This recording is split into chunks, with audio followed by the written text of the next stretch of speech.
I never got not wounded at anything, so rifles, machine guns going off quite a bit. Army veteran Bud Schuh was part of some of the most intense fighting during World War II. I was a young one of the bunch out in the regiment there, in the company. Just 18 years old when he was drafted and assigned to the 25th Infantry as part of the 6th Army, they were known as Tropic Lightning. All I had to do was just follow orders from the sergeant there and carry a rifle. But he would also be risking his life every day for 6 months when they landed in Luzon in the Philippines. As we went through, that was a battle. That was just pretty rough.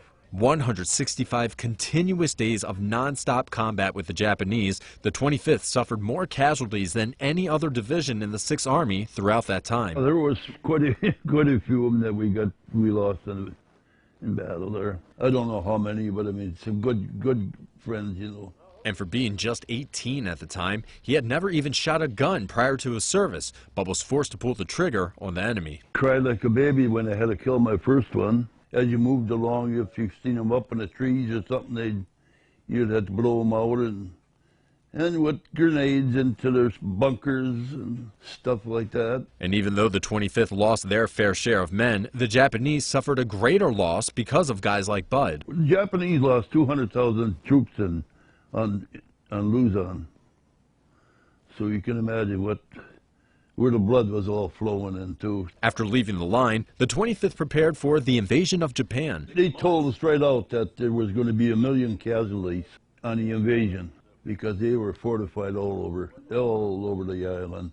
You think you ain't coming home, let's put it that way. Fortunately, the invasion never happened. We had a hell of a night when they told us it was over with, so. However, he and others still went in peace as part of the Army Occupational Force. We had to have this stuff destroyed, aircraft parts and anything that pertained to war. Bud earned the Bronze Star, among other medals, for his brave service, and he finally received them just last year by Congressman Mike Gallagher, a true hero and a man that defines the greatest generation.